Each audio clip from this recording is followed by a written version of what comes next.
Hello, everyone. Welcome to session 21. I believe it's 21. I don't know. I lost track of things already. Welcome back. We have just exited Ravenscape. Have made our way to the nearby hill to survey the land, having lit the final brazier, the third and final brazier. Or brazier, if you're Valentine. Aye. Aye.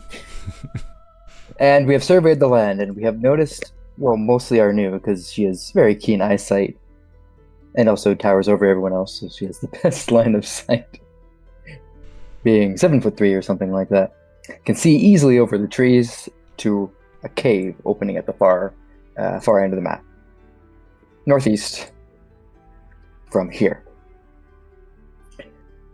So at this point, there are 3 options available to you. It is still technically the daytime, although you've done stuff already. You've already accomplished a number of things within the same day.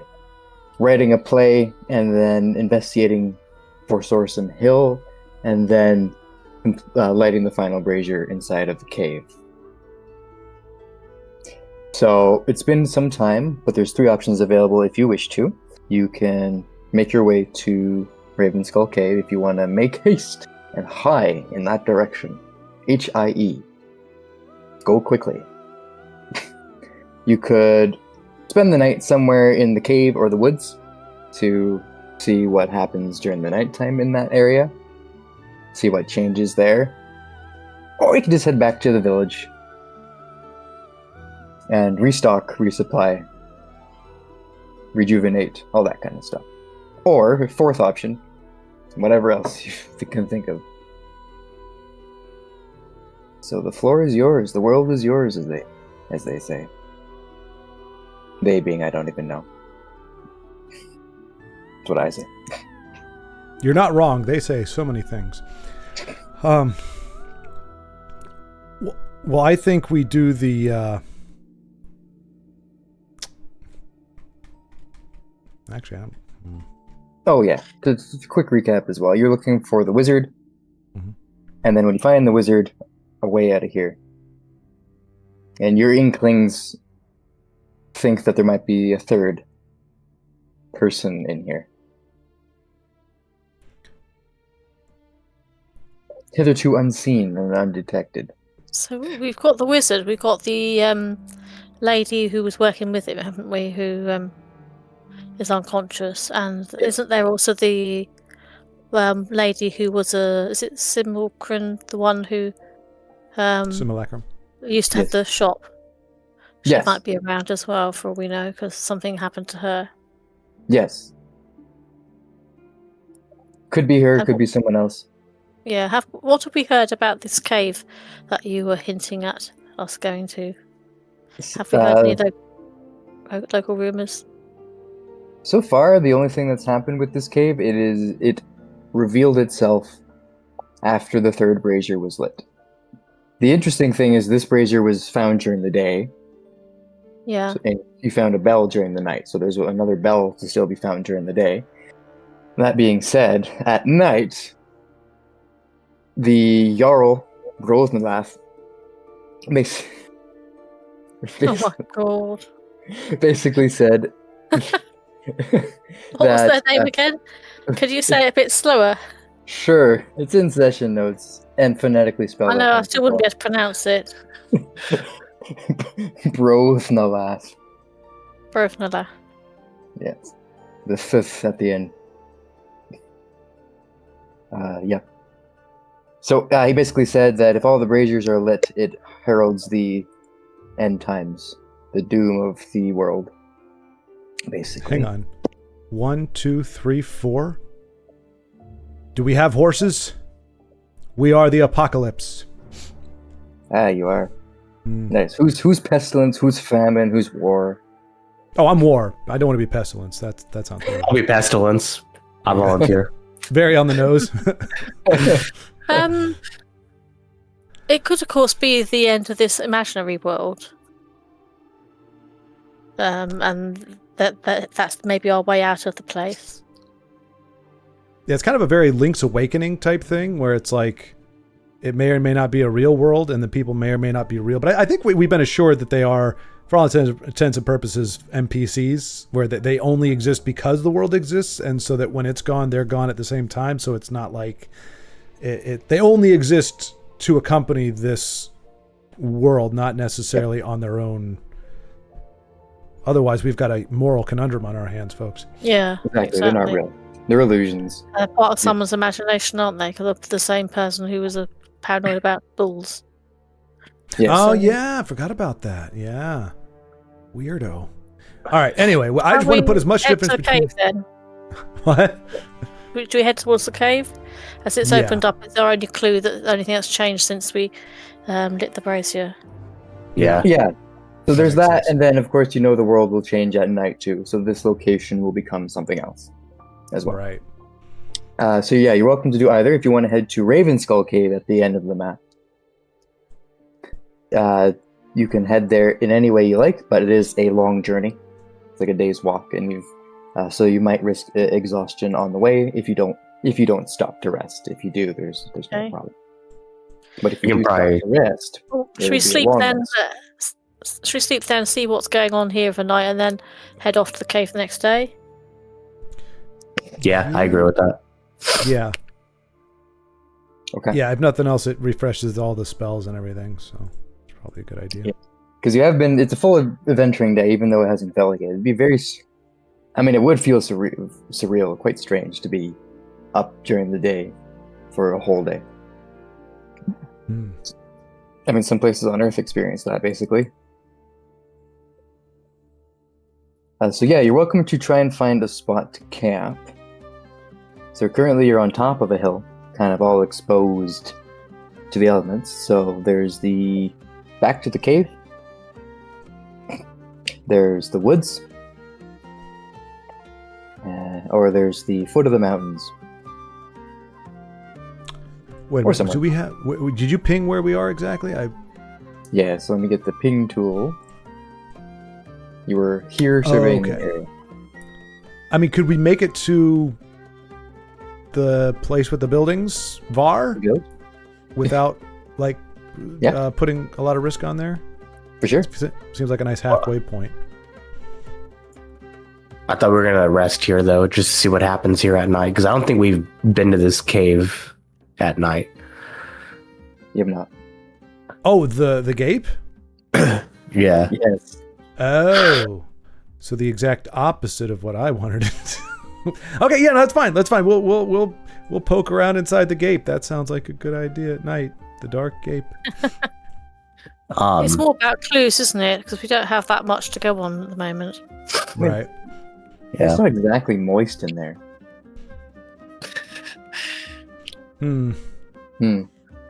Might be at night though. All right. Sure. I guess we can, tempt fate and creep ourselves out. All right. Let's. Right. All we have to do is all go to sleep at the same time, and we'll bring about the nighttime. Yep. Yes. All right. Easiest thing we could do. Now, does that count as a long rest, even though we are, like, is that how that works, or does a long rest have to be something apart from bringing on the night? No, it's two. They work together.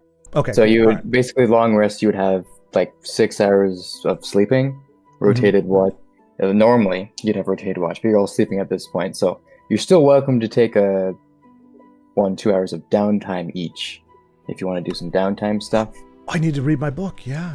Like read your book, use your Fletcher's kit if you need to make some more arrows, that kind of stuff. So you can all take some downtime stuff real quick, and then you just will go to sleep. So I don't think I have anything to do, so I think. sit there twiddling your thumbs. yeah. Hey, level that skill up. You'll be able to. There you go. See, he's already leveled it up. He can do more than just the thumbs. That's impressive. Ugh. That'll come in handy, I'm sure. Sorry, Kate, did you want to say something?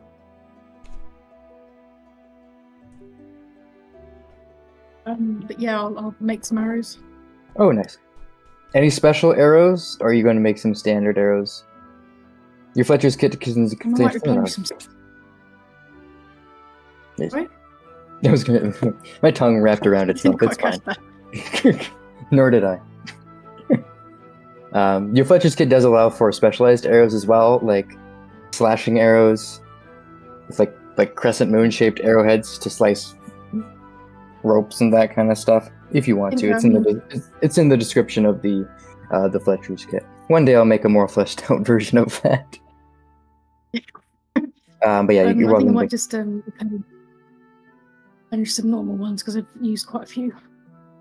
Yes, nice. So you can refill those up, no problem. And that's true, I don't think there's any downtime for Verdan. Whatever Verdan would like to do. Yeah. Stare at Valentil menacingly the entire time.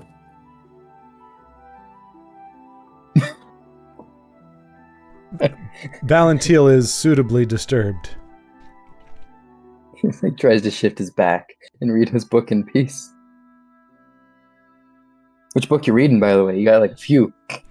Well, I'm on 13 of 14 on my blacksmithing book, and I'm on. I still got ways to go on the shoot. Mm-hmm. It is. Oh, my dragon book. I think I may have missed a day or two, but I'm on 15 out of 40 hours, so I still got a ways to go. I feel very much like a young man in graduate school, awash with all kinds of homework and laboring under lots of deadlines. But yeah, so trying to get my 40 hours is taking a while, but I'll get there. I'm almost done blacksmithing though. You are. Almost done. Which is very useful because, technically speaking, Arnu still has a damaged sword on, unless it's been repaired and I've just forgotten. I didn't even know she had a sword. Mm-hmm. Well, I'll be able to fix it one night hence. Maybe it has. It was a while ago. It was back when you fought that elemental. Oh, geez, that was a long time ago. Yeah. Hmm. I was going to ask, well. actually, wasn't somebody... I meant to be giving someone shield lessons as well, aren't I? Oh yeah, someone grabbed so your we shield. could do some of that too. I think Is it yourself, Valentil? it is me, yeah. Yeah, we had a whole discussion about it and how it was supposed to be useless, but you were going to teach me how to use it, yeah. Yeah, so if you get bored Yeah, of like that. your Thank smithing you. book, we can do some of that as well, can't we? Yeah. All right. I'll wait. And is there is there an actual like in-world number or something that I need Yeah. for that? How many like X number of training sessions? It's 30 days. 30 days. I'm gonna And you can pretend. do 2 hours of that right now. Or read your book. I'll read the Either book. or. Oh. Well, and there's no halfway, right? Like I can't use it effectively until those 30 days are up. It's not like I'm gonna get a little Yes. bit better. Yep. Rules as written, everything's 30 days. You've never gonna used a shield before in your 745 years. It's like That's it's like teaching It's an not old the shield, dog new tricks. it's the fancy footwork that goes with the shielding when you're having to sort of protect yourself. Yes. It's the balance, it's engaging your core properly, wielding a rapier with one hand on your hip. It's very different if you're trying to use a shield and use those same techniques. That's why rapiers historically weren't used with big shields. well in headcanon it takes the average person 60 days. I'm doing it in half that time, so still badass. Yep. Still bad. All right, well I'll mark that down. Yes, let us train. Yeah, so it's shield training or reading book. Yeah, I'll do the shield training. Alright. I mean, I'll do the shield training. Right? This better make me untouchable. It'll If I Will didn't, I'm help, blaming for my sure. teacher as I bleed out. on the ground. You forgot to tell me about that one My leg. footwork thing. All right. You didn't tell me they could still target my legs. You're right. They never target the legs. Come on. That would be cowardly. Effective. All right, Also but you a can small all target. you can, yeah. But you can all enjoy a long rest. Get your spell slots back. Your health.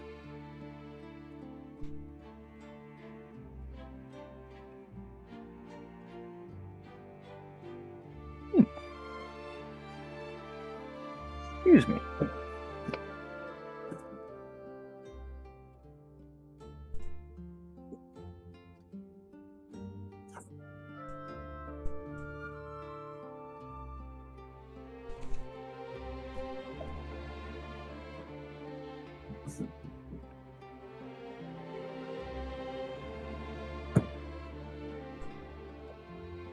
I was sitting here. I'm like, what am I missing? Oh, my tablet.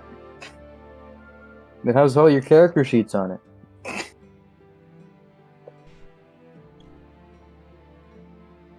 Is that like a pen and paper tablet or a newfangled tablet? It's a cheap piece of junk tablet. Oh, but it looked cool for a second. I was like, oh, it's a leather-bound, like, yeah, it looked like a leather-bound, like, old-style tablet. They get a leather case for it. Okay, well, that makes it look sexy. Yeah. I mean, D&D Beyond always crashes on this thing, so unless that's just the very well could be. That's just the world flickering.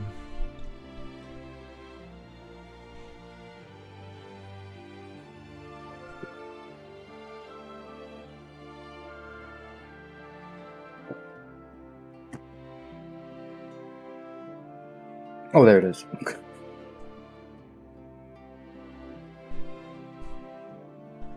There we go. There's everybody's health and AC and has a perception and blah blah blah.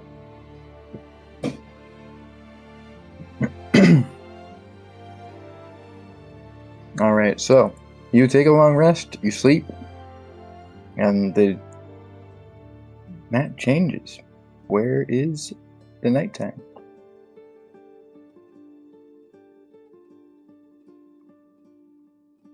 Son of a...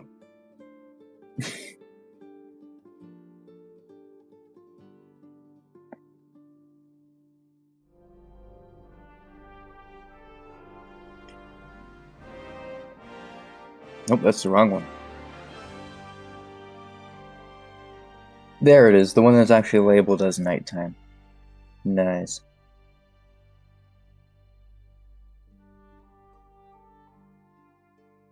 So you all wake up outside, a little bit cold and shivery.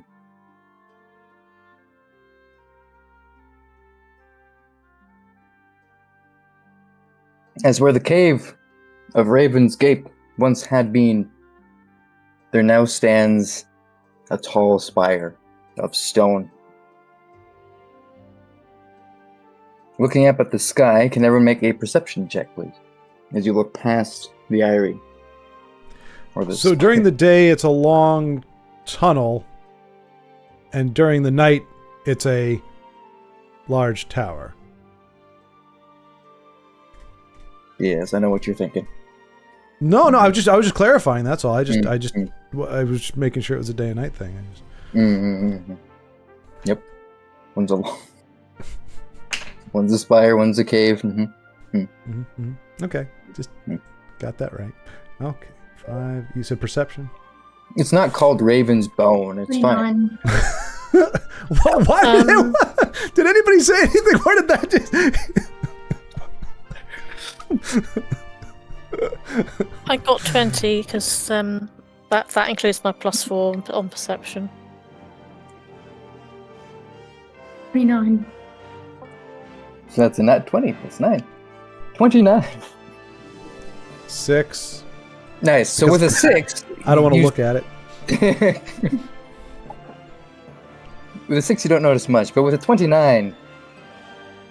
And anything above 15, you notice the constellations, but Arnu, your keen eyes are able to pick out, as you look past the spire in front of you, that this is the Corvus constellation, the Raven constellation that the storyteller spoke of a few in-game days ago, that was hinting at a place where you might find a lost raven.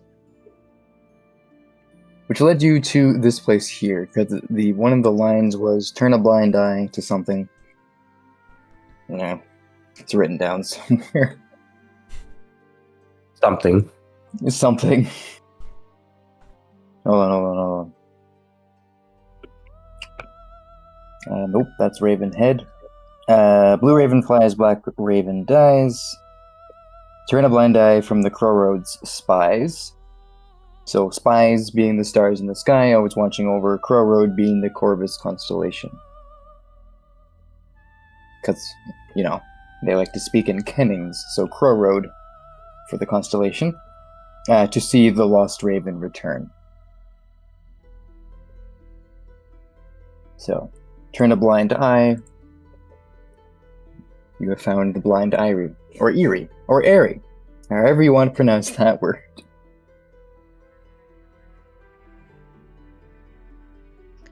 So isn't the Archmage called Raven? So it might be this is where we find him, or Raven, or however they pronounce it.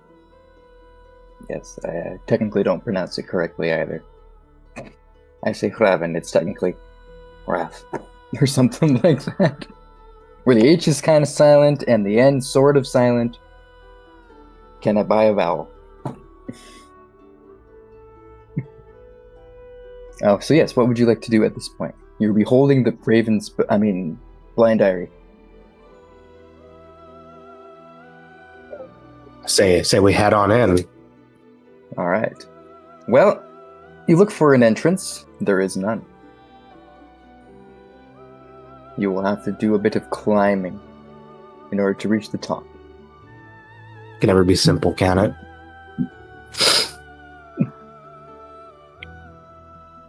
I don't think anyone technically has a climbing speed. I say that hesitantly, because I feel like out of all of us, the only person who might have a climbing speed is Arnu. You all still technically can climb. You just move slower. And it might be a bit treacherous, so require an athletics check.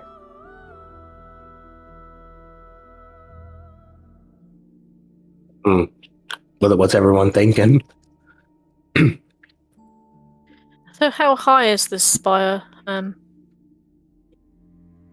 50, 60 feet tall.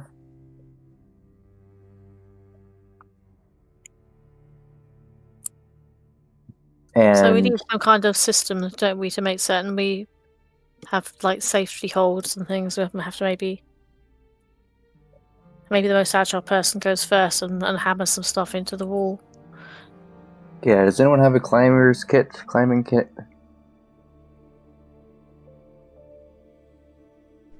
I don't believe so. Does anyone have potions of climbing or anything like that? I think we used all of our nice potions like that to get away from that Minotaur. Yeah. The growing swords field was took all of our juice.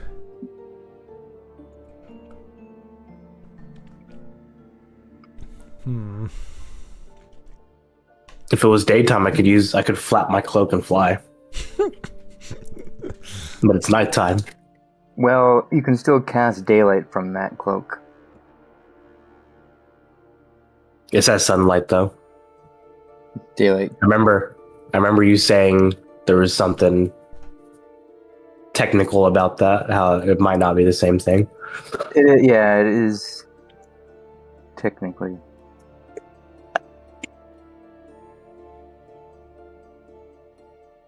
What if we go to daylight? Hello? Spell. Because technically, like, during the day you're in bright light, but it's not daylight. Daylight is like... sorry. Sunlight is like magic that certain creatures are affected by. Or like if it's direct sunlight. It's slightly confusing. Where's your spells page? Oh, why is it two scrolls down?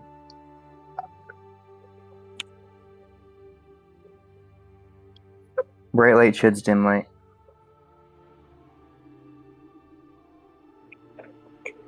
Yeah, I need to check that because it might be referencing like the old version of daylight. And I'm guessing there is no version of prestidigitation where I can artificially create that kind of light. No, not with that cantrip. The sun's at light.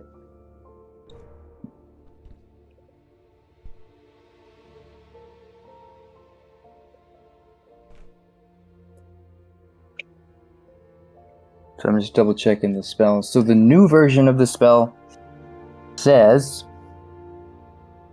for the the old version. I'll read you what the old version says first. 60-foot radius sphere of light. The sphere spreads out from a point basically around you in this case. The sphere is bright light and sheds dim light. That's the old version. The new version of the spell, which we can definitely use in this version instead, says for the duration sunlight spreads from a point within range and fills a 60-foot radius sphere. The sunlight's area is bright light. So yes, your cloak would work. So I can use the cloak to cast it on myself and then fly. Yes. Valen Chills chuckles at the spectacle while also appreciating the utility of it. Okay. So there's that. I thought someone did have a potion of climbing. I'm almost certain, but it was a while ago. Checking. Checking.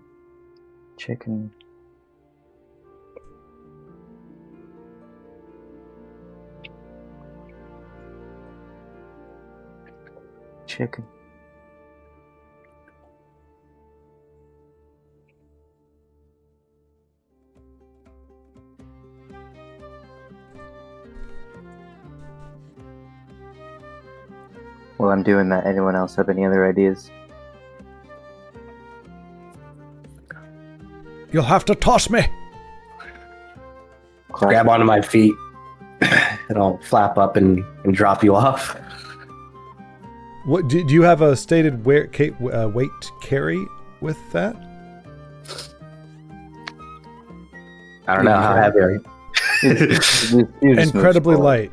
I'm fit as a fiddle. Half speed. There we go. Tinra, you have 2 camel potions which give you a climbing speed equal to your speed for an hour. Camel potions? I was just smashing a camel. So what have camels got to do with climbing? It's mostly the endurance side of things. Yeah, They're I was humping about to say, I don't normally associate them with climbing. So how long would those last for? For an hour. Definitely enough time to scale this. And then That's looks only like you for have, 2 of us. yeah, 2 of you have that. If you want to take that, otherwise it'll be harder to climb. Okay, I mean, I could take one and then, because I've got, Yeah. I'm quite strong, aren't I? I've got, would I be able to like give Valentil a piggyback up there? Yes. I was gonna carry him and fly with him. And also, I do have which spell is it? There's one which I think it has something like bear strength. It's in one of my more quirky spells. I could maybe cast that on the others to carry the other one. Let me just check what it's called. Enhance ability, and I have a choice of there's bull's strength. Would that not work? Or cat's grace would be good, I suppose, as well in terms of navigating a difficult climb. Yeah, be athletic. So I think bear. Or bear's endurance. Bull's strength would probably. What does it say? Give advantage on strength checks. Yeah. So I'm just trying to think of the 2, Verdan and Arnu, who's got the higher strength. Because probably if we enhance the one with the higher strength, they could carry the other one. I can fly. Yeah. I can fly. Okay, well, I could give that to. I could do enhanced ability on Arnu, couldn't I? You could for sure. Arnu, any thoughts?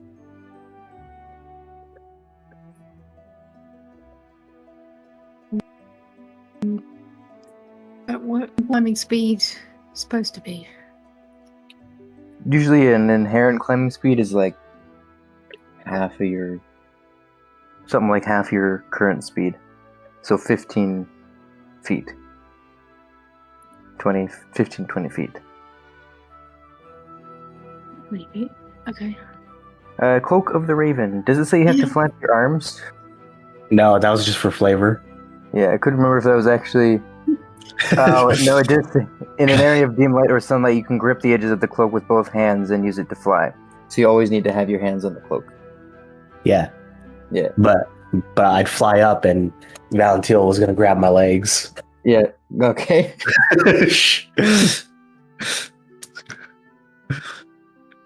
Yeah, you would move slower at half speed, but you'd make it there. But I would... So yeah, that would be an athletics check there.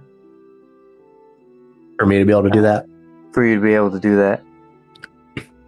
And then climbing with the climbing potion, you'd have advantage to climb. And then if you're just trying to climb without any assistance or climbing kit, you can try, but it's just a flat athletics check. Because it's a pretty vertical surface. I got a 16 on the athletics check. Okay, yeah, that'll be enough to carry Valentil. If you wish, so you're starting to do that. You cast daylight, so mark off the charge. Bright light comes out of nowhere. Oh, everyone's blind. No, just kidding. But all of a sudden it gets very bright over here, like a beacon. So that's one person. We got athletics. So Tinra pops the camel potion. Yeah, so I'll take my potion. Is that on just in the inventory? I need to take them off, don't I? Yeah, it's there. And then if you want to give one to Arnu or try and Fezzik your way up with Arnu on your back, you can try to do that as well. I might as well just give Arnu the other potion as it's just trying to find one. Might be a bit complicated. Sorry, me. I don't know how that would work. I'm 7'3". Your legs will be dangling. Wait. Okay, you can have the other potion then. I'm just trying to. I thought they were on the inventory. They are. The other possessions. So the nice thing about D&D Beyond, the folks at D&D Beyond, they finally released party inventory. So I'm going to move a bunch of useful utility stuff to the party inventory. So whenever you need to look for something, rather than in your inventories, you can find it there. So I didn't know that was there until today. So that they changed that, which is great. I'll let you take that off then. Yeah. So we'll mark that off later. But you all have a climbing speed equal to your walking speed. And you all, both Tinra and Arnu, you have advantage on your athletics checks to climb the Eyrie. So go ahead and give me those athletics checks as you see Verdan slowly flying up, flapping like a bat, trying to carry too much weight, with Valentil hanging on. I don't know. What does Valentil say as he's slowly being carried up the Eyrie? Faster, Batman, faster! Well, it's fast.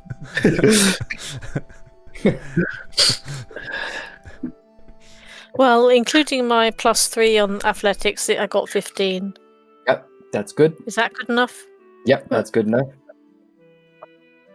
I got 23. Yep, not bad. So yeah, 15 is easily enough. 15 or more is easily enough to climb up. You are able to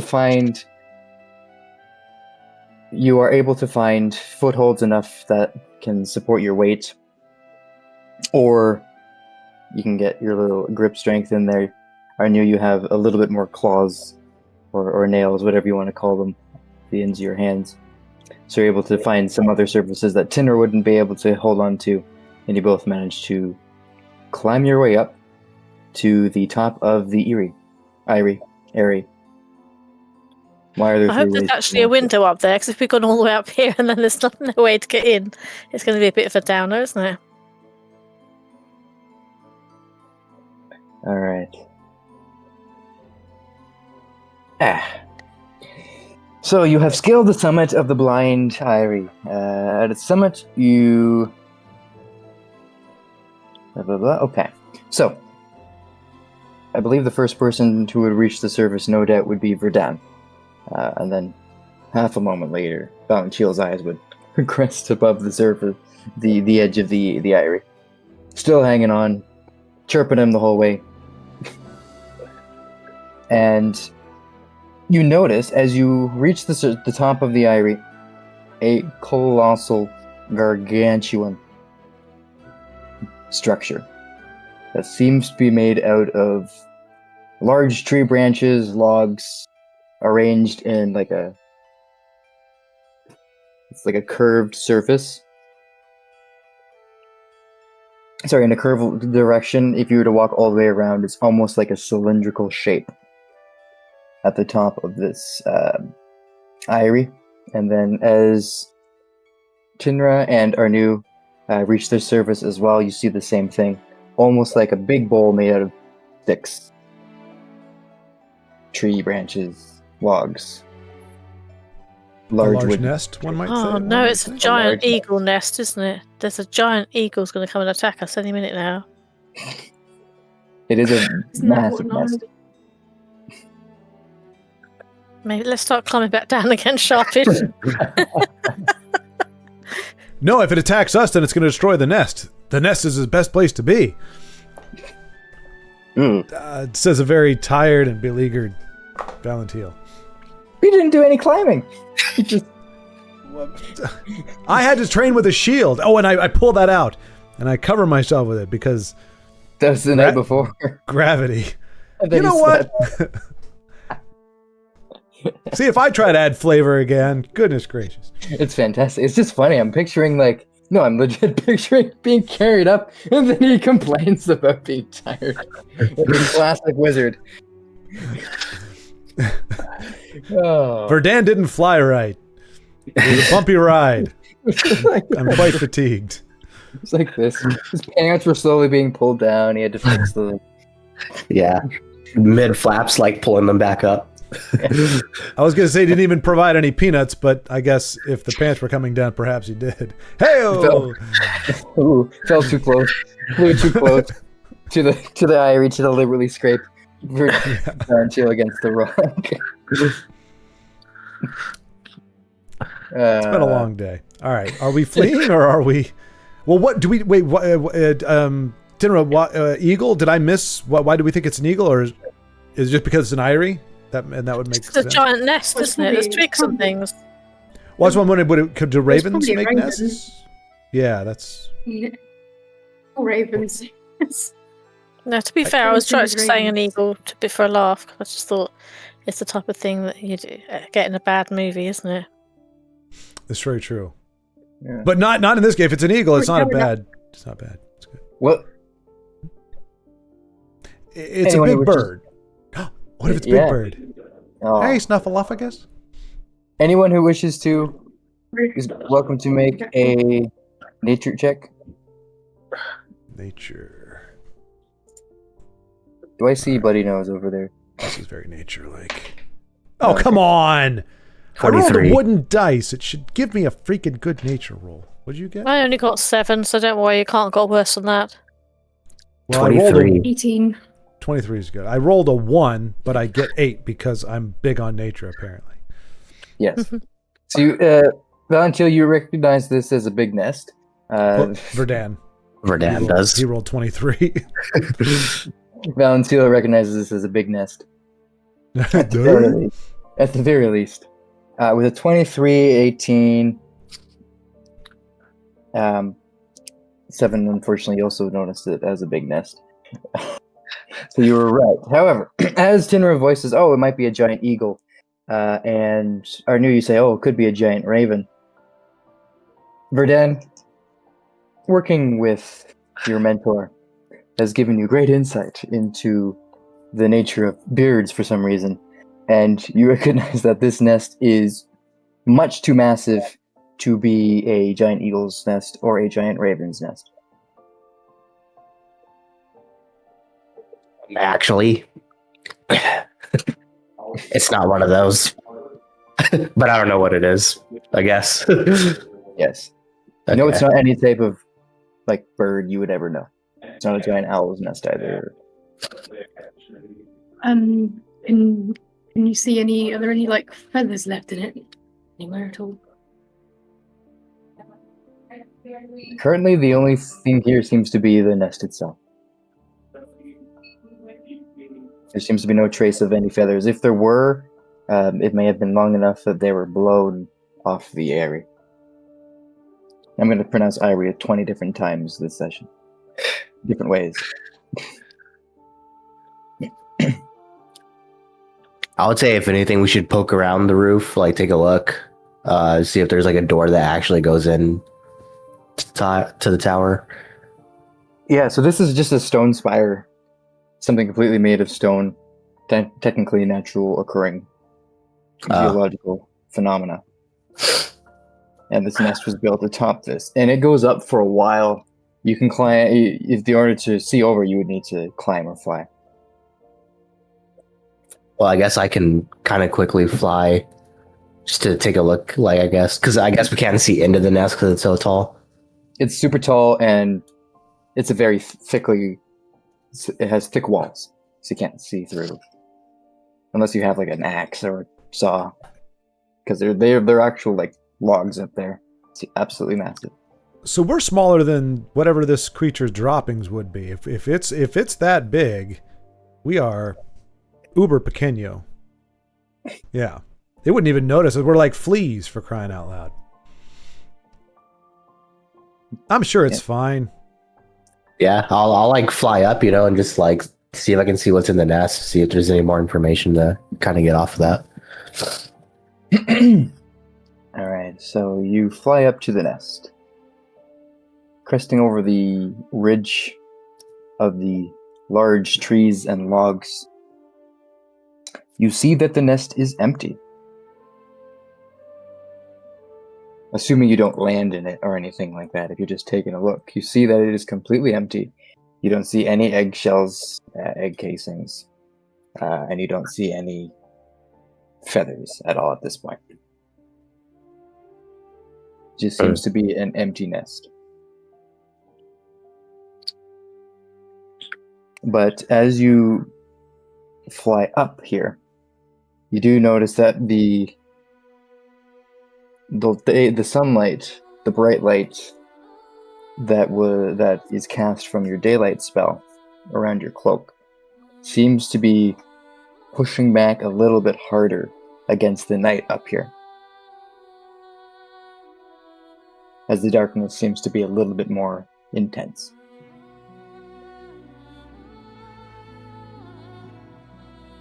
Oh, well, that's weird.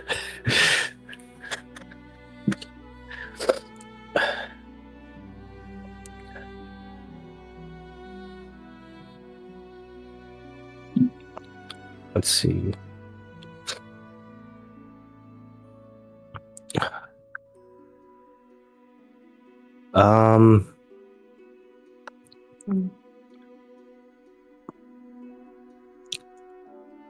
So it's not so dark that I can't, like, I can see at least a little bit.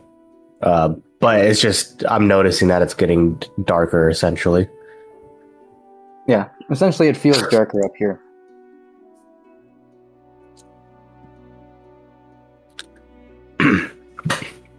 Kind of not much to glean off that, so I guess I'll just fly back down to everybody else. Yep. Assuming you didn't land in the nest to check it out at all. I mean, I could, I guess. Sure, why not? Famous last words. So, you notice that the darkness, ooh, crackling voice. You notice that the darkness up here seems to be more intense, and as you descend to take a closer look to see if there might be something smaller to take a look at within the nest itself, as you have seen no large shells or feathers. The darkness almost seems to swallow you as you land on the surface of the nest. And you have the blinded condition, as you can no longer see. So and casual. And you feel yourself not able to move your body. As you land in this space here, a vast, inky expanse stretches before you that seems to go on forever. The air is still and heavy, carrying the faint scent of decay. And you almost feel like there's echoes of memories forgotten throughout this space. If there are any walls, they are indistinguishable from the darkness, as the only sound you hear is the soft echo of your own footsteps. So, it seems like you cannot see. Your body feels like it cannot move, but as soon as you enter this different space, you no longer see the nest around you, and you're able to move, although darkness is still around you. Just for a brief moment. I just see pitch black, basically. Yes. So even with your daylight spell, it does breach a little bit of the darkness, so you can see a little bit more. So it's like, it's not quite magical darkness, where it's all encompassing, but the space seems to be vast enough so that the range of your daylight spell doesn't reach beyond the radius to push back against the darkness. But it is pushing the darkness within the radius of your spell currently. So it seems, I think it's like a 60-foot radius around you, something like that. So that whole area is cleared of the darkness. So you're in a new area, you're not within the nest.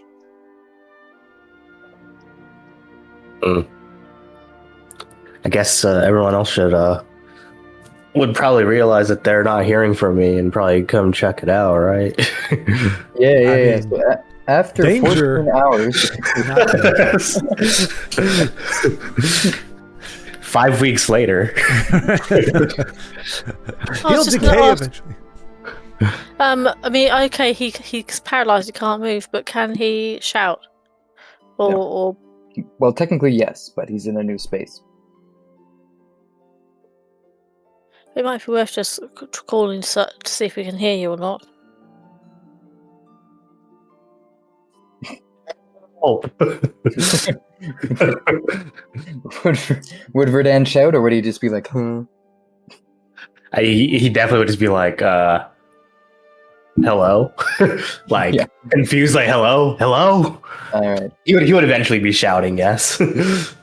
So, as this is all happening after you flew up, what was everyone doing as Verdan was scouting ahead, or were they just watching like this?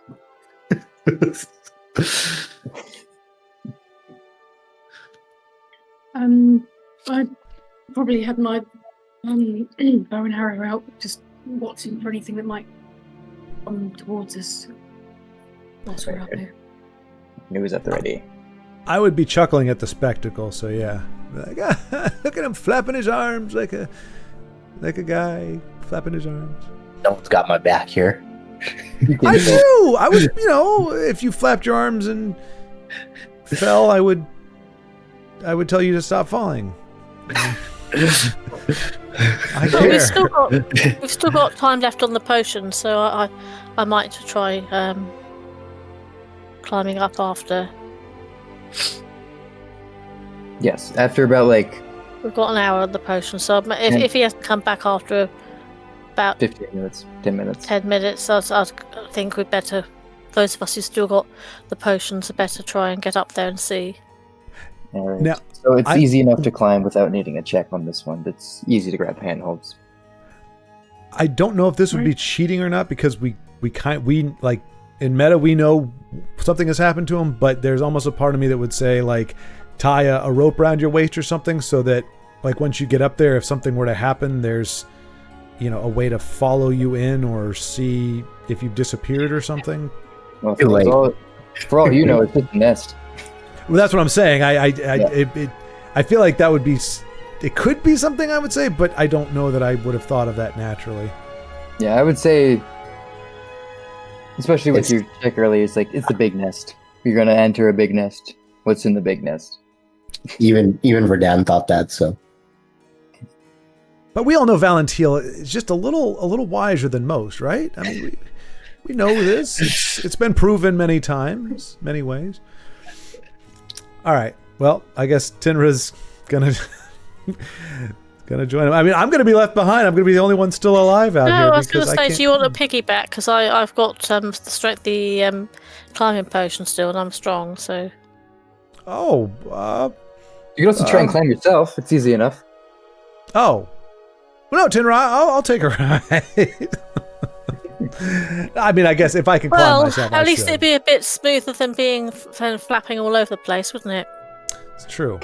And I had already offered, so you might as well, while we've got the potion going, you might as well benefit from it. And if you grumble too much, then you can find your own way back down. I'll be well rested. A bit of banter. He gets to the top. Oh, I'm so tired. You didn't even. No, he wouldn't dare grumble after that. If anybody's ever seen Hot Shots Part 2, Mr. Bean is being rescued. He's a hostage being rescued by Charlie Sheen's Rainbow character, and he can't walk because they've tied his shoelaces together.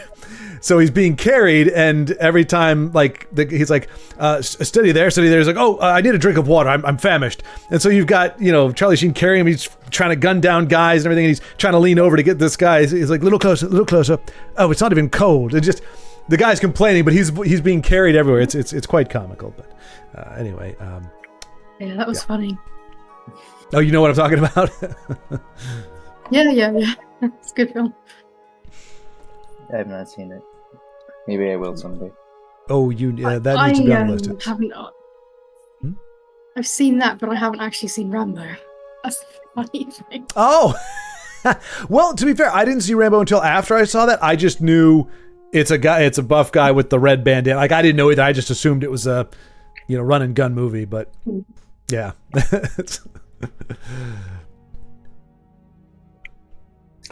All right. So after you all crest the surface of the nest, seeing it is empty. That would give us pause. Yeah, I don't think we'd just jump casually down then, would we? We'd be a bit concerned that he's not there. Yeah. they do care about me after all.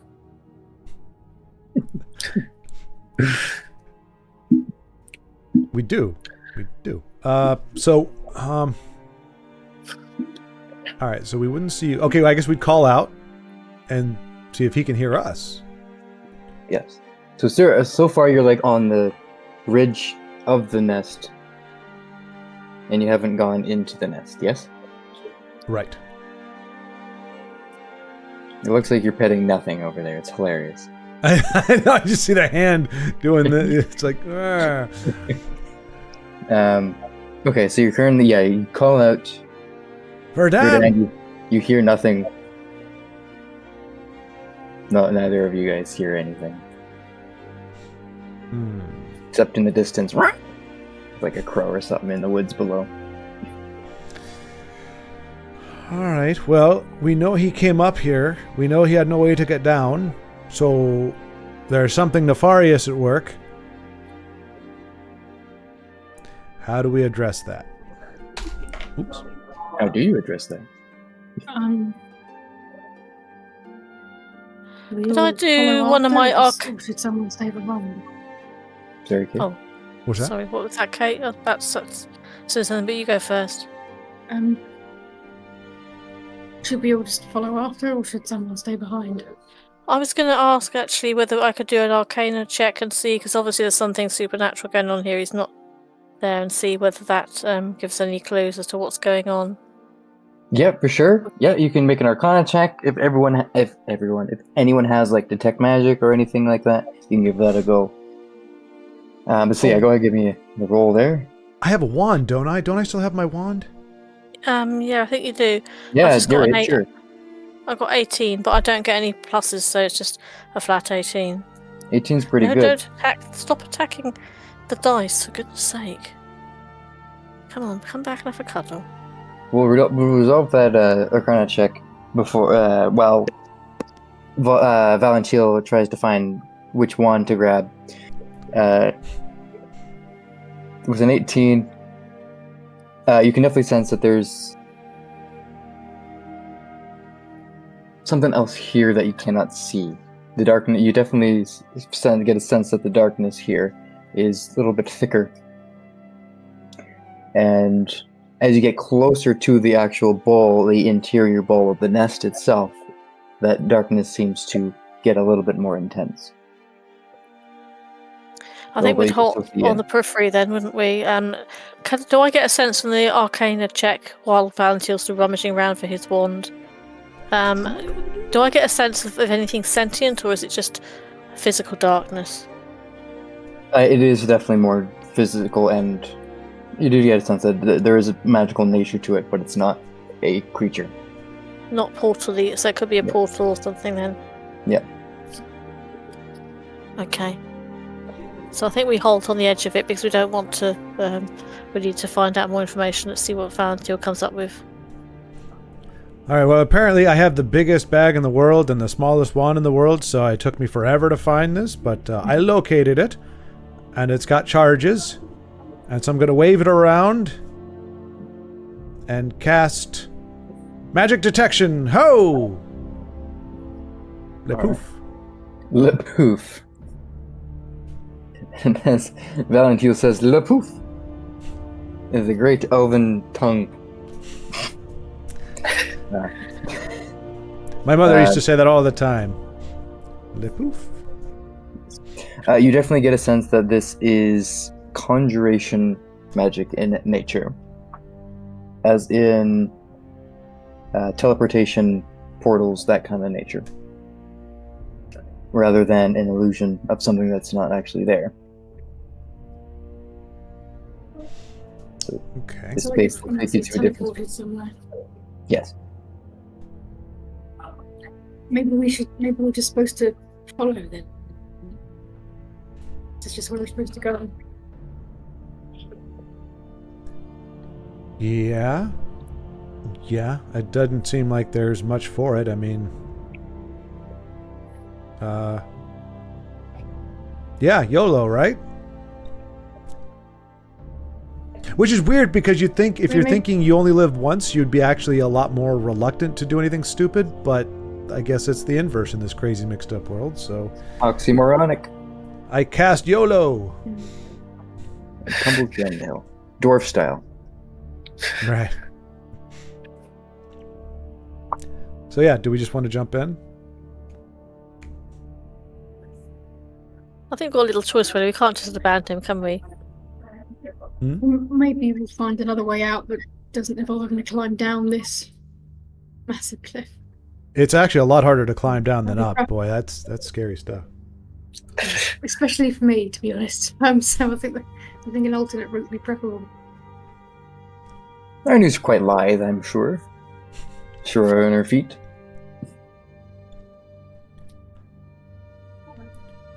So Yeah, you're able to make your way down. the way Yeah, that the limbs are. yes.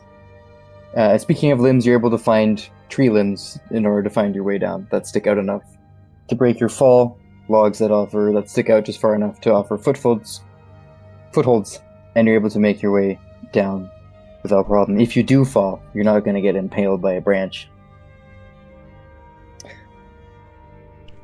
Except for, just kidding. Alright, so you'll make your way down into the bowl of the nest proper. Absolutely massive space here. But then the same thing happens to you as you enter the nest. You cannot see, and you feel your body freeze up for a moment before your eyes open and you're in the shadowy foyer. And at this point, you have seen, at the very end, you see some bright light as Verdan at this point has made his way to the end of the foyer and has located a large door. Come on over. I guess I wouldn't know that they're there, but they would assume that the bright light is me. Well, can we hear anything? Would he be able to hear us shuffling in or anything, or is it just dead? It's pretty silent unless Verdan is just talking to himself the whole time. Gotta do something to keep from insanity. That's a bit overdramatic. You've not been there that long, maybe about 20 minutes. Yeah. His mind is not the most strongest part of his constitution, you see. Actually, would he be trying to light fire? Like cast fire, cast light? Can we? Oh, well, you said he tried that, right? Or you can do that, but it doesn't actually work. We haven't tried anything yet.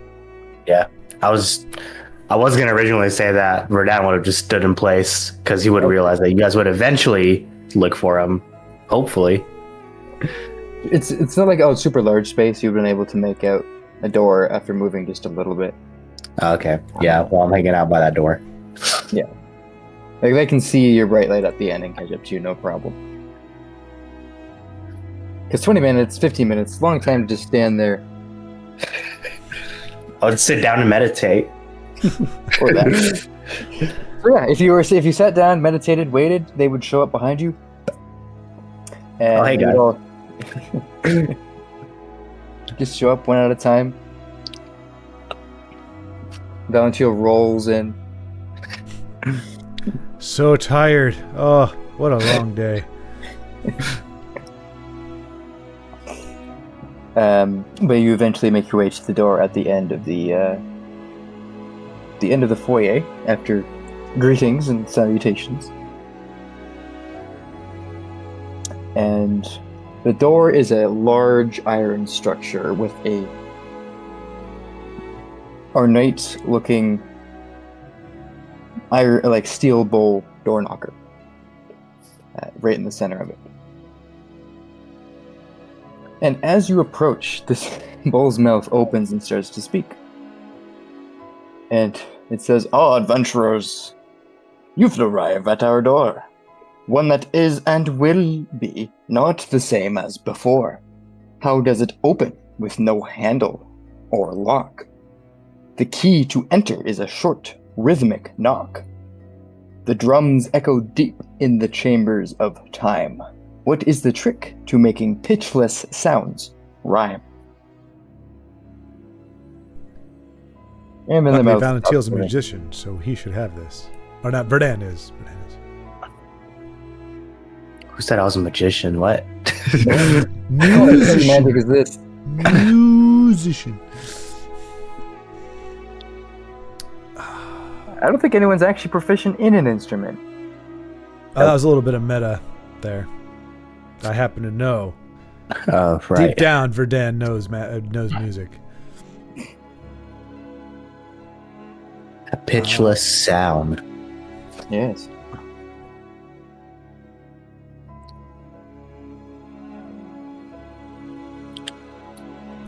A reflection of sound. No, this was What? more about doing. Hey, it's worth a shot, dang it. I'll whisper at the door and say, "Open sesame." Nothing happens. Worth a shot. All right, so can we get that one more time? Yeah, here, let me just post it.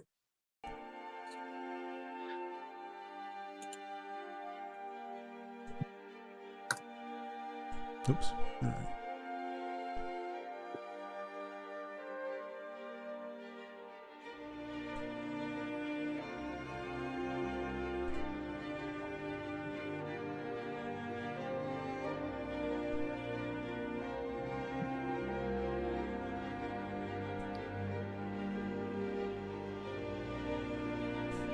Does anyone have any proficiency with a musical instrument? I don't think so. Nope. Okay. So, In that case, you won't gain advantage on this check, but everyone can go ahead and make an intelligence-based performance check if you're proficient in performance instead of adding your charisma. Let me try that again. If you're proficient in performance, you get a proficiency bonus, but you use your intelligence instead of your charisma. If not, it's just a flat performance check. Performance with your intelligence, yeah. Subbing your intelligence modifier for your charisma modifier. You're more like thinking about the application of what the door is asking you rather than a physical act. 16. I would That have is my. I would have a dirty 20, I think. 16 plus 4. Yeah. Dirty 20. That's my second one on a completely different dice. This is not my day. So that's 5. Well, I didn't do much better. I got a 2. Oof. 1. Just one. We don't do so great in the dark, apparently. No, clearly not. It's okay, it's light here. There's someone has daylight cast. And he's the one who rolled the highest. Coincidence? I think not. I think not. It should be, Valentine, it should be higher than 5. Aren't you proficient in performance? Oh, 6 then? So it'd be 4 plus 6, yeah. So it'd be plus intelligence would be 4,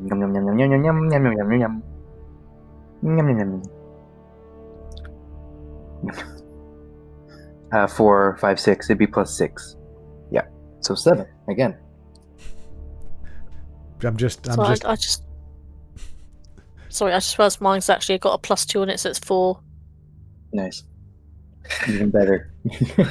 So, for some reason, Valentiel, even though jokingly said that Verdan was skilled and he's a musician, he's the only thing he wanted to deduce. Let's see here. Did I have anything? 5 plus. I actually have tiers here, so depending what you rolled. So if you rolled between 5 and 10, you understand that rhymes, like of a word, syllable, or line, have or end with a sound that corresponds to another sound that sounds similar. Basically know what the definition of rhyme is. We would call it to mind here in order to apply it to a pitchless sound. So like the similarity between the sounds. You can make that connection. How rhymes end with the same, so a sound has to sound the same if you were to make a rhythm. Let's see. So that was 4, 7, 1. So yeah, Valentine, you understand that. With the dirty 20, with 20 plus, you get everything else here. So, with a 10 plus, you understand that the rhythmic knock must be patterned and sound the same at the end of a line. With 15 plus, you understand that each knock corresponds with a specific word, and that something might be hidden within the area or on the door that might offer a clue. And with the 20 plus, you learn that the knock sequences for determiners. So, in terms of language, these would be your a, like and the. Demonstratives, this, that, these, those. Possessives, my, your, his, her. You don't have to memorize all this, but basically all of these stuff, you determine what the knock sequences are for those determiners. So you're able to unlock, like, basically starting and ending and structuring a sentence, or in this case, a sequence of rhythmic sounds, like a drum or percussion. So basically, to figure out, the thing you need to do is to create like a sequence of knocks that is like Morse code that corresponds with a word, and you're making a verse. You can make one from scratch, but you do know that there is a door or some other clue around to find if you want some structure already, rather than making one from scratch. But you understand exactly what you need to do. Yeah, well, it looks like you arrived at our door, not the same as before. How does it open? No handle or lock. a short rhythmic knock, Chambers of Time, and Pitch the Sounds Rhyme. So I guess I would try to match like with the cadence of what he said, but with the emphasis on those words that rhymed. Sure. You have found the loophole.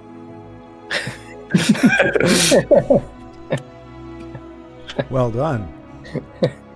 So go ahead and make a performance check with advantage. No, this is... Okay. Just the regular one. You can make it physical based if you want. You can use strength or dex.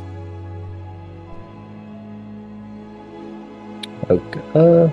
Okay. Or you can use charisma, whichever is the better one for you. And if someone wants to help him out after he explains what to do, ostensibly, he explained how this works, unless he just started doing it. Yeah. Dan is a madman. No. I rolled 2 d20s, but one was a 13, so it'd be +2, so it'd be a 15. Because I used dex. But with advantage, right? Didn't you just roll a 20? Well, I rolled 2 because I have a +1 in charisma, so I didn't want to have that in there. Ah. But I just rolled. I was going to say, if someone was helping, you would roll with advantage. Oh, okay. So you can take that other one if you want to, and just add your dex to it instead. Yeah, it'd help. About. Okay, well, yeah, I'll take the 13 plus 2, so 15. Alright, so with a 15, you match the cadence in a manner of speaking. Enough to match what the rhymes are. And as you're doing so, you have pretty much focused solely on the door, which is pretty good. Because you didn't divert your focus away from it. So you avoided the other thing that could happen. And the door just swings open. Wow. The other thing that could happen? Yes. Okay. The door closes more. It's less open. No. Yeah, the opening door. Apologies. Nah. Perfect. Okay, so you've just double checking my notes here. So yeah, I'll just tell you what the other thing was. Basically, if you were to like look away, look back, look away, over time the bull would slowly, each time you look at it, would start to come out of the door, and it was fully out of the door. Joke's on you. Jokes on you. Then there'd be a nuisance to deal with. But the door swings towards you, open towards you. The bull knockers basically splitting down the middle and dropping off to the floor. And then the doors swing open with a creak as Valentino stands too close. Just kidding. Basically, the doors open and you enter another space. As the drafty air hits you right in the face, carrying with it is a similar sense of decay, grave dirt, wood, and anything else you want to insert into the smell for your character. You are now entering into the vestibule to enter into another space. Currently in front of you, even with your blind sight Arnu, you can't see very far, as this seems to be another room of darkness.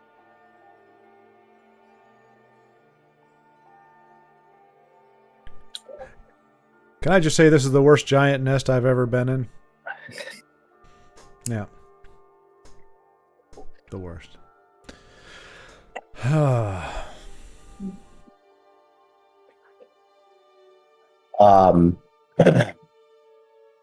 have that lantern revealing, so I guess like if everyone wants to, we can kind of like split into groups. I'll hand the lantern off to somebody, and someone else can use my light.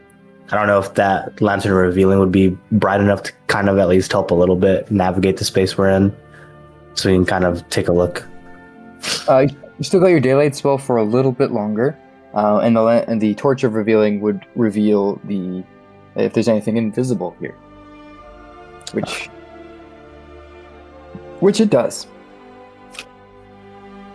Take out your torch of revealing, kind of wave it out in front of you,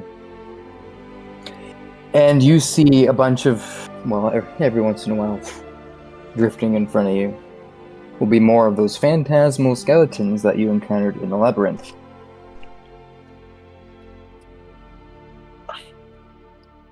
Got it. I don't know. I guess we walk around and take a look with the very little that we can see. Everyone enters the vestibule into the new room. Oh, yeah, I will. First a foyer and now a vestibule. I feel fancy. Just don't call it foyer. Foyer? Well, okay. For now.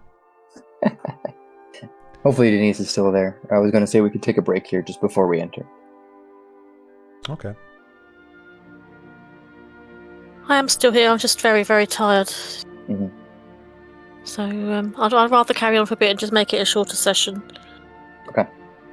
So Maybe carry on to about past or something. okay, so we'll just go on without a break today if everyone's okay with that.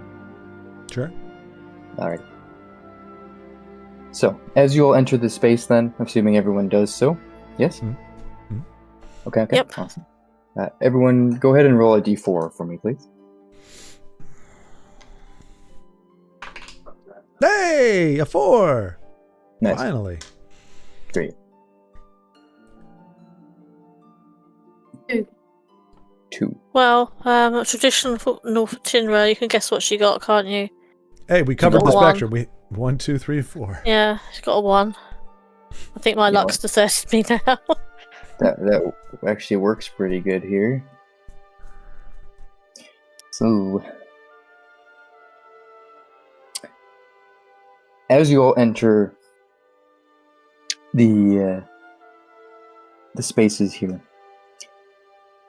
you all lose sight of each other. Even with the daylight spell, even with the blind sight that Arnu has with her keen senses, even with the torch of revealing that you now have out.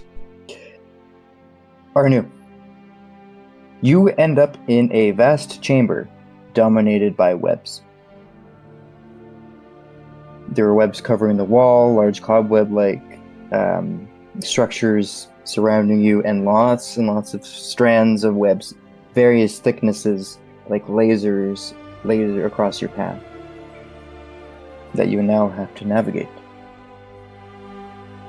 That doesn't sound fun. Verdan, you end up in a passageway that is made of stone brick. Narrow, dark passageways here, and you hear a shambling creature getting closer towards you, and there is a small room to your left. Valentil, Yes.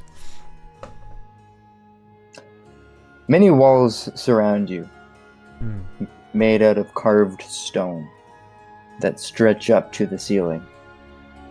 You look forward, and behind you, the space dimly lit by torches. There's a passageway that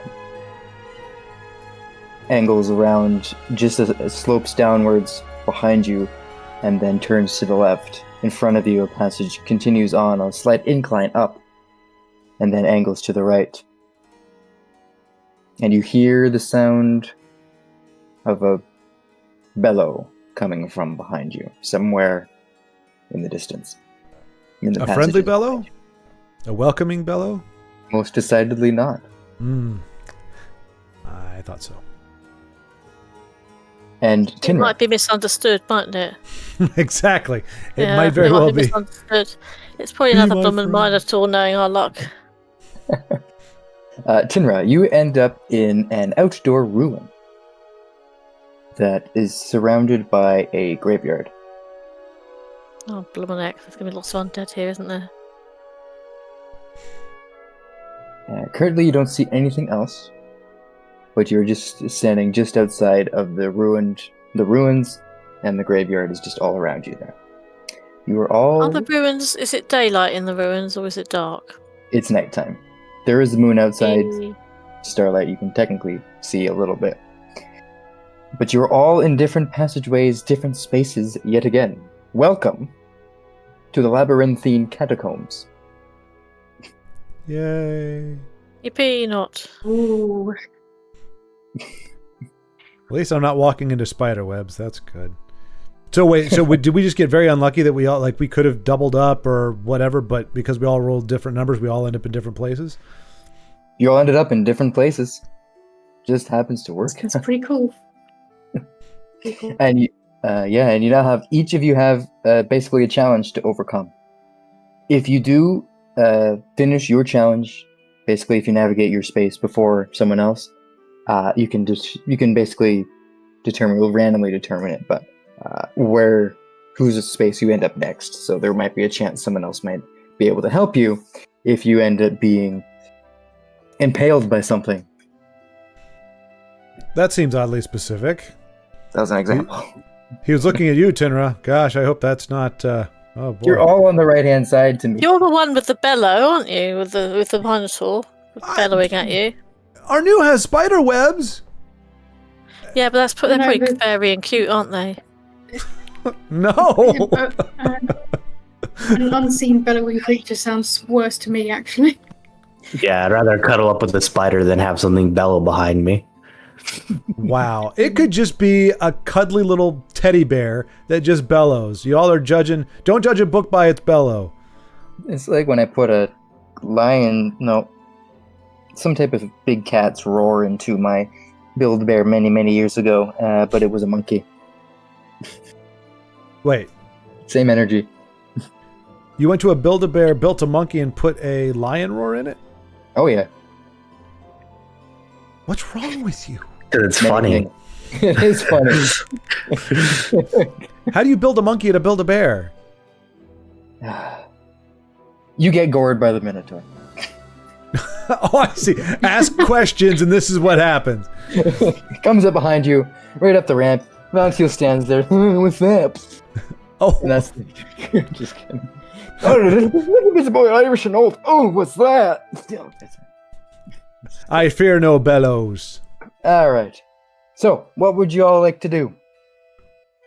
Arnu, basically, you know that touching this web would be like, ugh. Forget. Can I? So it's. Can I try cutting through it with a sword? Yeah, you can definitely cut through it. You can also try and there's multiple ways you can try and approach it. You can hack and slash your way through. You can try and gingerly step through the room and try and do like cool, like movie style acrobatics. There's a bunch of ways, but yeah, you can definitely slice your way through if you wish. We'll resolve that in a moment there. Verdan, what would you like to do? You hear this slow, shambling creature somewhere in the passage right close to you. Will soon come around the corner. And that's that passage that's like to the left. Yeah, there's a small room passage to your left. And that's where it's coming from. Yeah, that's where it's coming from. That's where you can go. It's coming from just kind of in front of you. Oh. I guess I'll dip in there really quickly just to see if there's anything before it reaches me. So you dip in there. Go ahead and make me a stealth check. Valentil, you can go a couple directions. Verdan's on fire today. Yeah? Literally. He's on... Oh, no. He's on fire! With a 19, yeah, you duck away unseen. Your cloak... Your daylight spell would have ended at this point. And you don't step on a twig. Why would there be one in here? You don't kick a loose stone. And you manage to duck behind some cover. Yeah, Valentil, you can go up the passage, you can go down, wherever you like to go. There's something after you, though. You can feel it in your guts. Well, because I'm very stoic and not at all afraid, I am going to casually make my way upwards. All right. Go ahead and make me a survival check. Which one is less likely to screw me over? All right, we'll go green. Come on, greeny weenie. For crying out loud! That's a freaking 1. What? My third 1 today. Yeah. I've been tinerified. First I was afraid, I was tinerified. That's 3 different dice. Yes. Literally. I got That's green. what comes of complaining when people carry you up places. 3. I got the wooden one. I got the stone, and I got whatever the crap this is, and all of them have rolled a 1 today. Teal trips and falls on his face as he tries to go up a slight incline. But I look good doing it because I was casual. Did anyone see that? Good thing no one saw that. Of course not. It's dark. Everybody's in their own little hellhole. Nope. I will tell no one. And then Tinra, what would you like to do? There's a graveyard just behind you, and there's outdoor ruins in front of you. Well, I don't really like having a graveyard behind me, so I think I'd better move forward. But I'm going to cast my light cantrip. That lasts up to an hour, Nice. and then I'll start moving forward to explore the ruins in case there's any clues. Okay. Go ahead and make the perception check. It is you did cast Perception, light. You did Of course. cast light, so you get a flat roll. Yeah, so that's 18 plus 4, that's 22. You notice before you notice them before they might be able to spring an attack on you. Great. Within these Not- ruins, I'm undead. you notice skeletal figures Yippee! Things That's- looking up. that seem to be more or less made out of ancient skeletons, so more brownish kind of tinge to their bones, but a lot of foliage, like algae-like stuff, mosses, all that kind of stuff seems to be growing upon these bones, as these are definitely ancient skeletons. Okay. And they're currently just standing completely still.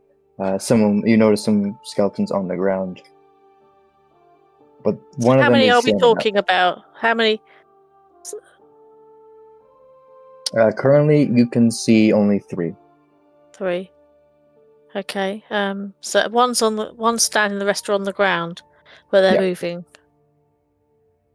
Basically, the other 2 look like piles of bones, but with your 20 whatever, 23, 22, whatever it was, you 22. notice that they're the same as the ones that's standing, so you can make that connection. Great. Yeah, they haven't noticed you just yet. They don't seem to care about your light at this point.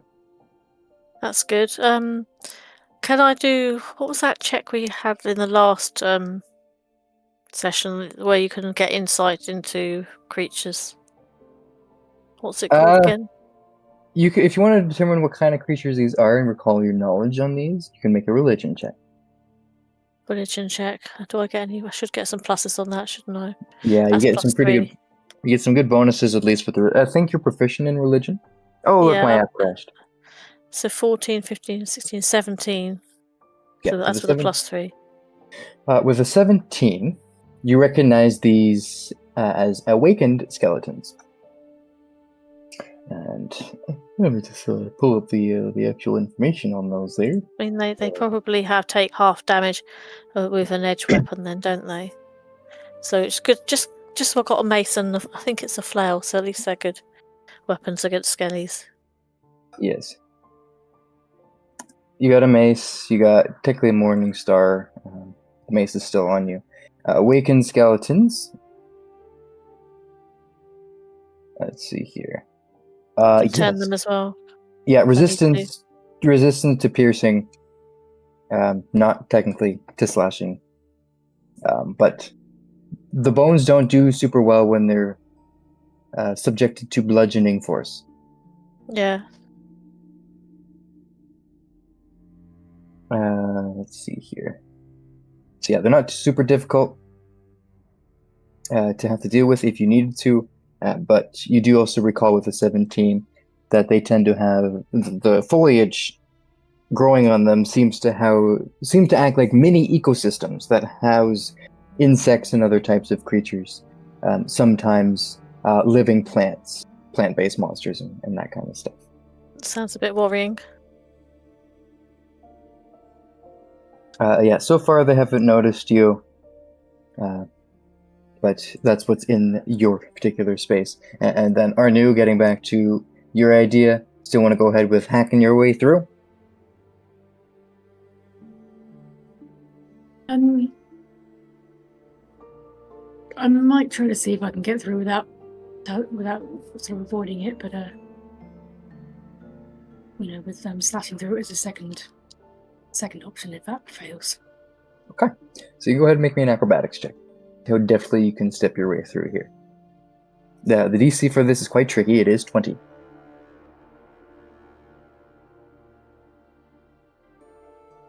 Continue playing.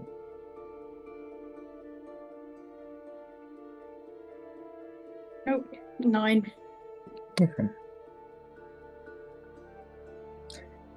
So you go to do you have any weapons out when you made this attempt, or was everything kind of away?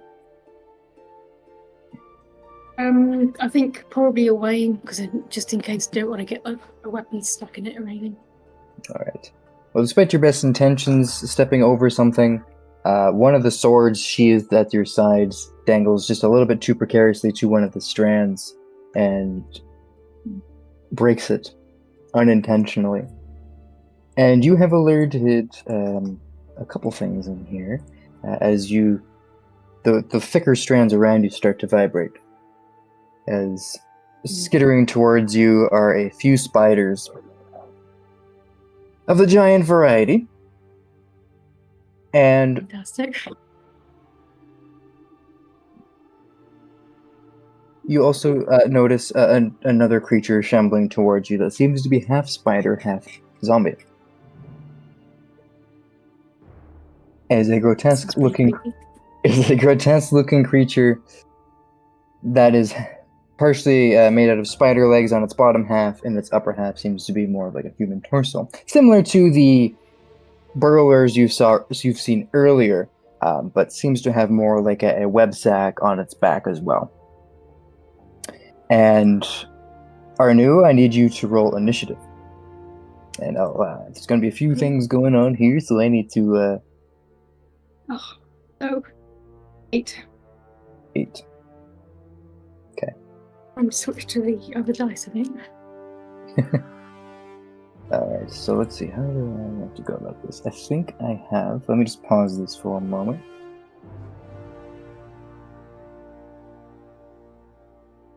Huh. Nope, that's the wrong one.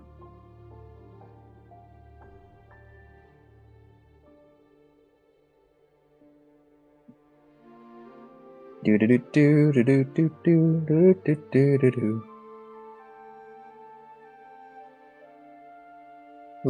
Do. Why do I have 2 of these? I so smart. SMRT. Okay, we'll just use this one. It has a segregated areas. So this will be our catacombs map here. I am going to add you in each of your respective areas, even though they're not 100% accurate, but you can use your imaginations, I'm sure. I have no doubt. So, players. So let's see, what looks like it has some passage to hide behind. Sure, that works. So Verdan, we'll put you in the narrow passages here. You said we'll put him in the nasal passages? That's mighty insensitive considering the circumstances. Until you're probably like, we'll just put you in that area. Pretend your areas are much larger than they actually are.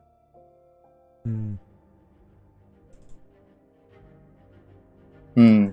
Hmm. Where the heck? Oh, at the top there. Kinra's down in the ruins, and then Arnu is down here in the spider webs.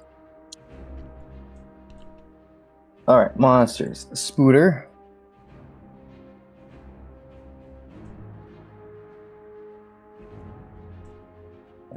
Wolf. Spider. What are the rest of y'all doing in the meantime? Imagining my space is bigger than it is. Excellent.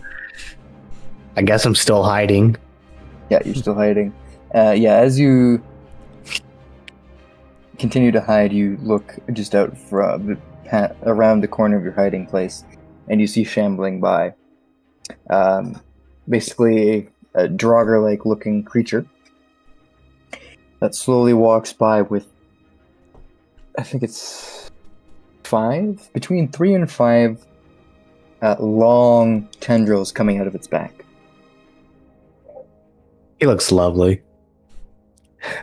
He's misunderstood.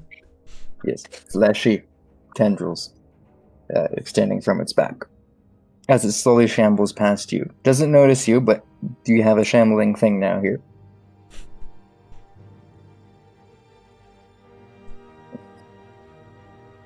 Now, that's not on the map yet, right? I'm just not seeing it yet. Nope, I'm getting all that set up. There you go.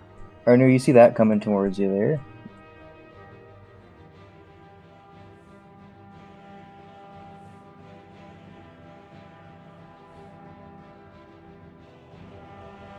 You're in the bottom corner-ish area. She looks like she's made plenty of friends. Yes. Yeah. Lovelies, I believe they're called. Yes. Oh, so is Tinra. She's made a lot of friends too. Yep, 3 of those. For Dan.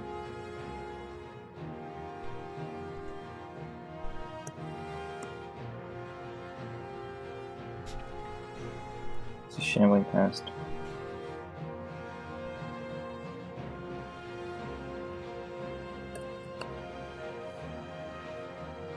And Valentil, it is your Yeah. favorite creature.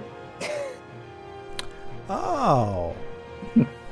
Well, of course I would get the most formidable of all enemies because I can wait, why is he standing where I need to go? Oh, that thing doesn't necessarily need to exist. That thing there. You can just tell me which direction you're going, and if you ever get into combat with this thing, you did trip it, kind of stumble up the hill, slowing you down. Or fall on your face, if you want to do that. I'll leave that up to you. But that's what's chasing you, somewhere back in the labyrinth. So that's behind me. Behind you, yeah. Getting closer now that you stumbled. And is the wall of spikes, is that what you said is no longer there, is not actually there? It doesn't have to be there. This map is not to scale, it's just something long enough so that you can all be kind of sequestered in your own areas where you find yourselves. Okay. Let's see, how many? I don't think there's that many spiders. Yeah, there's one less. Oh wait, I didn't read it. Is it giant spiders? Yeah, there's one giant spider and the rest are small. A couple little guys. Okay.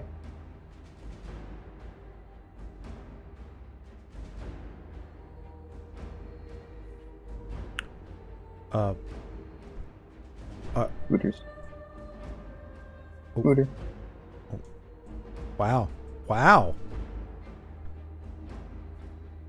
It's a lot of little things. I mean, the spiders have 1 hit point. Mm-hmm. just they have 1 hit point. Oh, okay. Well, that's not too bad. And Arnu has tricks up her sleeve. Hmm. It's not just pokey. Wow. I feel like that's a bit of a jab right there. She's not like you, Valentil. She actually has combat abilities. What do you mean? You use lightning. Don't discount yourself. All right. Yeah. So I heard 8 for initiative. Oh, adding all tokens. 8 for Arnu, if I remember correctly. And then I also need the rest of you just to make the turn order a little bit easier to follow. We're going to roll initiative as well. You're not all necessarily in combat yet, but it is a turn-sensitive situation, time-sensitive situation. I'm gonna say by default I got a 1, but I'm gonna roll the 1 dice. It hasn't let me down yet. Got a 14. Hey, look at that! I got A 2? an 8. No, it was a 4 plus my initiative. Hey, it's like 8 times better than what I've been rolling. So I'm Yeah, things looking up for you. Yeah. I got 20 because 18 plus 2, so 20.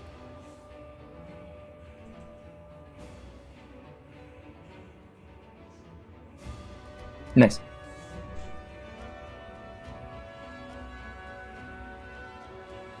Okay. So everything's getting set up. I knew you have a few moments to react before we move on to the next person. What you like to do is you basically see creatures coming towards you. It's more like a tunnel, so I guess they're all mostly like concentrated in front of you in the distance. How far away is the big? How far away is the first one? Or the big one? Let's see. Basically, from where you are, 50 feet away for the big thing. The other ones are, let's see, using a ruler tool, 30 feet, 40 feet away. And then the other spiders are closer because they're kind of all around you.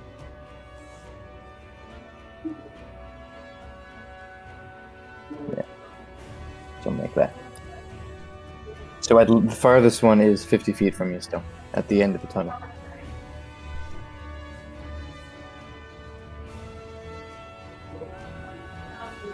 Okay.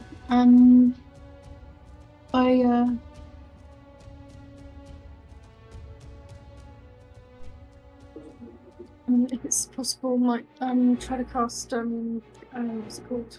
Spike growth down that end. Try and keep down there. Yeah, spike growth, it's tricky because it covers the ground, and these things mostly crawl along the walls and the ceiling. So that's a good point. I was entirely forgetting what spiders do. Okay, now ignore that. does the spike growth say on the ground, or does it just say space? Well, it is more. I mean, it's a. Well, it says the ground in 20-foot radius sphere. Okay. So yeah, it is the ground, really. Because they're pretty So, yeah, specific ignore about the wordings. If it said space, then okay, yeah, you could put it on the ceiling. But yeah, specifically on the ground. Now, if you want to go ahead and attempt to cast, you won't waste a spell slot this way because you have limited spell slots as a ranger. But if you want to try, if you want to attempt to cast it on the ceiling, you can go ahead and make a spellcasting ability check to see if you can manipulate the spell. But they're just a regular DC 15 straight wisdom check. If you fail, you still cast the spell. It's just going to be on the ground rather than the ceiling or the wall, wherever you want to put it. I'll allow that. Okay, so I.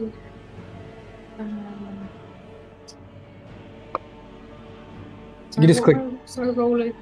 Just if you just go up to your wisdom score and where you see this says the modifier there, you can just click that, and that will be sufficient. Okay.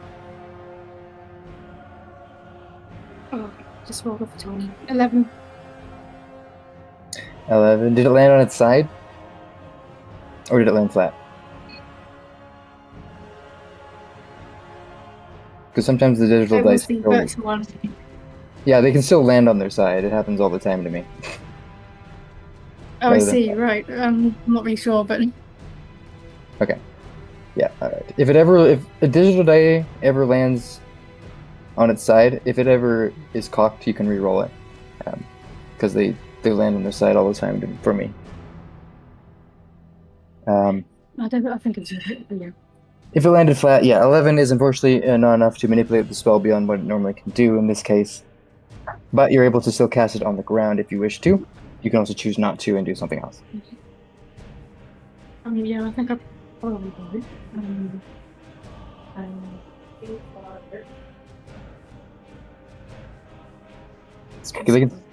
Yeah.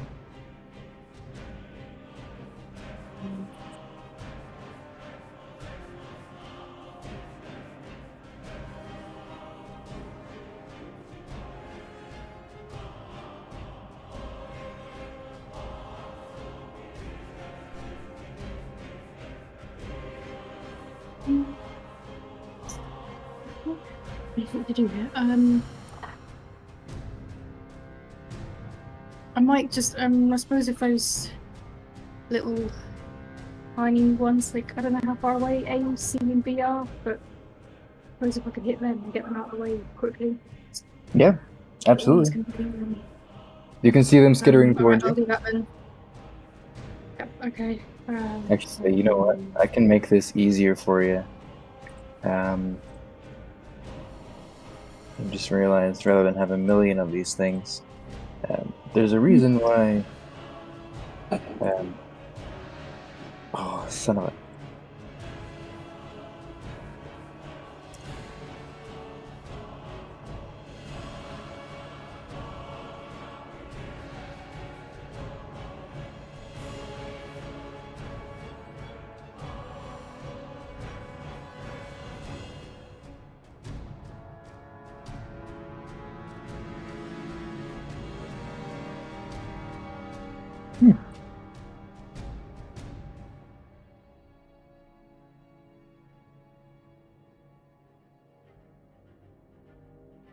Sorry, I thought I sworn there was a swarm of spiders.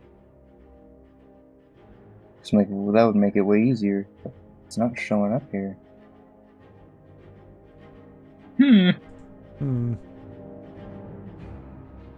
How annoying.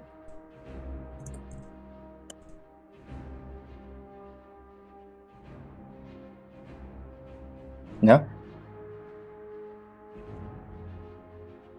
Yeah, they just don't have swarm. Maybe it's just swarm of insects now.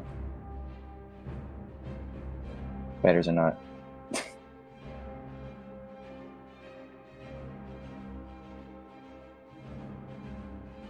Yeah, it's literally just swarm of insects now.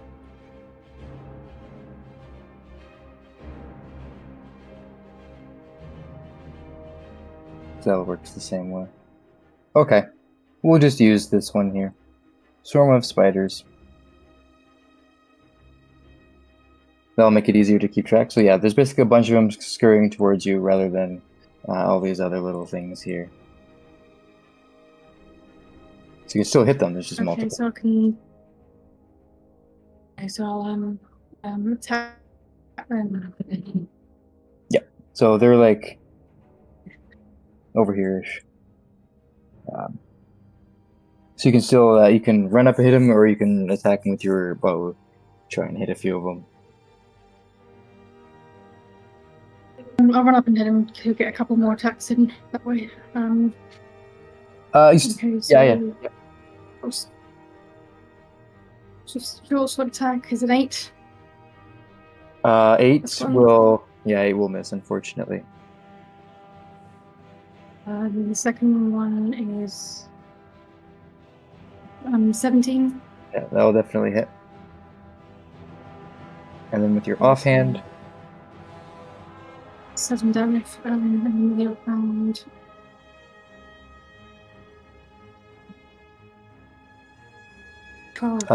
12 will hit, yeah. That is 1 damage. Nice. Alrighty. So you definitely hit it. You basically, I'm picturing you using your sword, the flat part, like a fly swatter. just smacking them out of the as they start to like come down from the ceiling. You just swat them away. So you manage to get several of them as they start to continue to skitter. Cool. All right. So next, yep. I think we'll actually, after that turn there, the spiders scurry towards you. The other spider-like creatures start to scurry towards you. We'll quickly resolve Tinra's situation just in a moment, what she likes to do there, and then we'll just end the session there as we continue to navigate our separate areas within the labyrinthine catacombs. Unless she's already fallen asleep. No, I'm here. I just had flipped my mic up, so I forgot that I had to flip it down again so the sound would come through. That's alright. So I was going to cast protection from evil on myself because skeletons aren't nice guys. I don't know why I'm showing us having 2 spell slots on here. I didn't actually use the that other ability one, did I? Then because we had used the potions instead. So is there a way I can take off one of these spells? 'Cause I haven't actually cast one. Yep, for sure. Ah, there we go. That's gone. So I've just got I've cast protection from evil on myself. Because skeletons aren't going to be nice, good creatures, are they? No. I mean, I think it's probably better that I just clean them out, because otherwise, if I do turning, they're just going to be stuck in a cycle of them running away and then coming back again. So Yeah, so I think that means I have disadvantage on attacks against you. yes, Yes. I don't think you can really be possessed. I don't think I've ever seen a skeleton possess you. Or anyone. So you don't have to worry about that. But yeah, so they'll have disadvantage. So mark that off. And I've marked it as cast anyway. So and we'll try and remember that for next time as you prepare to just dispatch of these awakened skeletons next time. So as we conclude here, our new is in a narrow tunnel with a bunch of spider-like creatures skittering towards her. Tinra is in an outdoor room about to deal with some awakened skeletons, having not yet awoken but will soon after she casts her spell that has a verbal component. Verdan sees this shambling, nasty-looking creature with the long tendrils coming from its back walk past him. Where will you go? How will you escape? Do you take on the creature?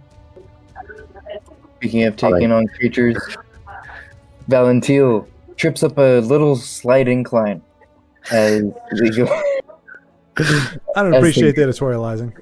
As the Gorgatar starts to get closer, what will he do? As we all face our nightmares within the labyrinthine catacombs, we will end the session there. Thanks very much for watching and playing.